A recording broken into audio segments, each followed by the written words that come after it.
Okay, Algebra 2 class, I am going to try to get the rest of these notes up here because I think these are all the notes we need for this week. We're going to talk a little bit about even versus odd functions. An even function is a function that meets this. Alright, that means that the f function of the opposite of x is equal to the function of x. And if you notice, all we're doing is instead of plugging in like maybe a -2, we're plugging in a +2. Well, -2 and +2, x values move left and right across the y-axis. Now, even functions are even, well, for a reason. There's more than just this. But one of the things people notice is that x squared, the parent function for that is an even function. X to the 4th, the parent function of that is an even function. X to the 6th, the parent function of that is an even function. And look at these numbers. They're all even numbers. Alright? Odd functions mean this. It means if I take the opposite of the output of the given function, it's going to be the same as if I plug in the opposite of the input. So, by the way, this right here is a reflection across, right, the y-axis, and this is a reflection, because I'm changing my output, my y value, across the x-axis. That means if you reflect across both axes, you're going to have the same result. I'm going to show you pictures of them so you can kind of see it. First, I'm going to show you pictures of even functions. All right. These are pictures of even functions, reflection across the y-axis. If I take any point and I reflect over the y-axis, I still end on my function. Same as this. If I take this point, reflect over the y-axis, I'm here. Same here. If I take this, reflect over the y-axis, I'm right here. This guy, if I take this, reflect over the y-axis, I'm right here. So if you fold it on the y-axis, the two halves of the function would match up. Cool? So I'm going to show you some odd functions really quick. These are odd functions. I'll show you what I'm talking about here. So if I took this point and I reflected this over the y-axis, I would be here, which, by the way, if I reflected this over the x-axis, would be here. Or you could say any point that's reflected over the y and then the x would still match up to that graph. Look, I'll do another one. This reflected over the y and then the x comes here. Same as this, a line, y and then the x matches there. This, if I reflect over the y-axis and then the x matches, I'm still touching the same function. So there are other odd functions, but I'm going to talk about why they're probably called odd functions. X to the 1st is an odd function. X cubed is an odd function. X to the 5th is an odd function. The parent functions. I'm not saying after you do all of your parameters, right? You're gonna, if you judge these, if you add a, b, h, and k, they still may not be even or odd functions. All right, but they may be. So we're going to test a few. I'm going to come down here and I'm going to test this. I'm going to make this 5x cubed instead of 5x squared because I actually don't see something that's going to be an odd function here. So I want to make one. All right, so I'm going to do 5x cubed. I'm going to test it for an odd function because, well, hey, you know what? That's an odd exponent on there, so it might be an odd function. So I'm going to go, hey, the opposite of 5x cubed, right? The opposite of the output of my function is going to be equal to the opposite of the input of my function. So look. I put a negative in front of 5x cubed, that's the opposite of the output, and I put a negative on the x, which is the opposite of the input. Well, 5x cubed is in fact just negative 5x cubed. And this right here, the only thing that could possibly change this into something else is if a negative times a negative times a negative is a positive, but it's not. In fact, anytime I have an odd number here, the negative stays the same. So this is negative x cubed, just like that, and this is an odd function. Done. I'm going to come here. This is a first power equation, so I'm going to try the same thing, right? I am going to take the opposite of the output, right? So the opposite of the output is the opposite of this entire thing, Alright, that's the output. I'm going to take the opposite of the whole thing. Let's see if it's the same as the opposite of the input. And look, it's not, is it? If I distribute this, that's negative 3x minus 5, which is not the same as negative 3x plus 5. So I'm going to write neither. It's neither even nor odd. I could test it for even, but I'm running out of space, so I'm going to keep it there. This guy I'm going to test for an even function. Well, if I tested that for an even function, right, the opposite of the output is putting the, oh, I'm sorry, that's not what the even function is.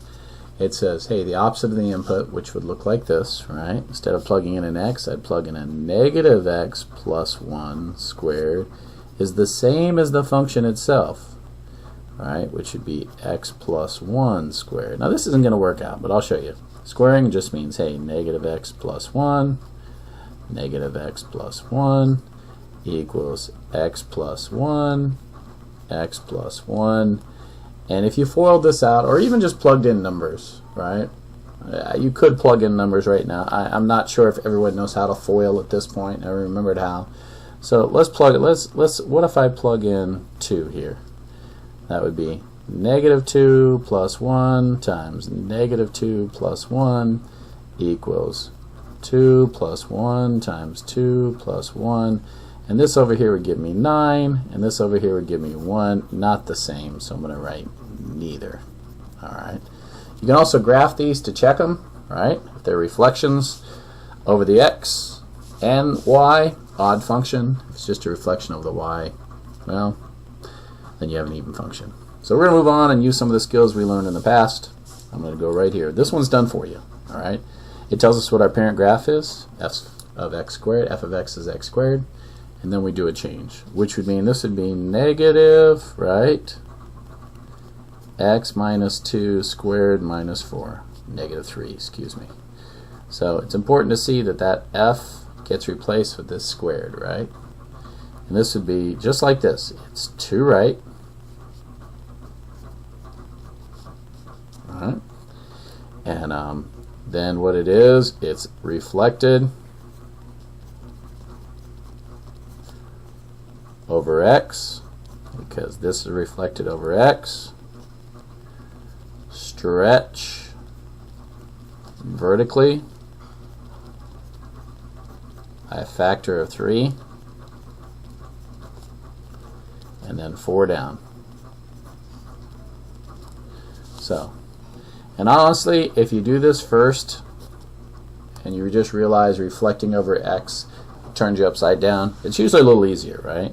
So 2 right, normally we'd face upside down then, right? And then come down here and stretch. And look, here's a really quick way to make sure you've stretched it right. All right. In general, most functions do this. Most functions move over 1, up 1, over 1, up 1. So this one moves over 1 and down 3, which tells me that I have a vertical stretch of 3 and that it's negative because it's going down. So I'm going to write it. So my A is negative 3, my B is 1. That tells me how I stretch and which way I face. My H, a little weird, is 2, even though it says negative 2. And my K equals negative 4. 2 right, 4 down, flip over, vertical stretch of 3. 2 right, 4 down, flip over, vertical stretch. When I go over 1, I go down 3. Alright, I'm going to do a couple of these. 3, as a matter of fact, and then we'll stop. Alright, so my A is out front, my A is 1. My B is on the bottom here. My B is 2. My H is the opposite of what I see here, which is negative 5. And my K is 2. Now I'm just going to show you the nice, easy way to do this, right? So this is 5 left. 1, 2, 3, 4, 5. This is 2 up. 1, 2. I have a horizontal stretch of 2. So the very first time I move up 1, I go over 2. Very first time I move up 1, I go over the opposite side 2. And I've got a graph that looks a little bit like that. Okay, I'm going to do it again. Alright. This next one asks after we get done if it's even or odd. I'm going to write this as a squared. So this is negative 4 x minus 3 quantity squared plus 1. That's g of x. So there is no a because everything's in the function. So a is 1. B is the upside down version of this, negative 1/4. Alright? H is the opposite of that. H is 3. K equals 1. So this is 3 left and 1 up. So I go 3 right and 1 up. So I go 1, 2, 3, 1 up. Alright? And then this right here says, hey, you know what? The first time I go up 1, I'm only going to go over 1/4. Alright? So that's what I'm going to do. And honestly, the negative on a b with a quadratic equation doesn't matter. So the first time I go up 1, I'm only going to go over a little tiny bit. And you get something that looks a little bit like this. You can plug in points if you need. I missed that. I should have gone like that right there. Got one more. So here we go. My a is 1/2. My b, we'll say b, because it's not listed there. B is 1. My h equals 1, and my k equals negative 1.5. So that's 1 right, 1.5 down. 1 right, 1.5. Ooh, that's 1.5. Check the scale out. I almost messed up. The scale's by halves. And this says the first time I move over 1, I only go up half. Ooh, over 1, up half, right there. I didn't move. I just told you to check the scale, and I didn't check my x value scales. So the first time I move over 1, I only go up 1/2, and I get a graph that looks something like this. Alright, I'm going to pause this. We probably practiced this in class enough that this part would be very easy for you, and I'll talk to you soon.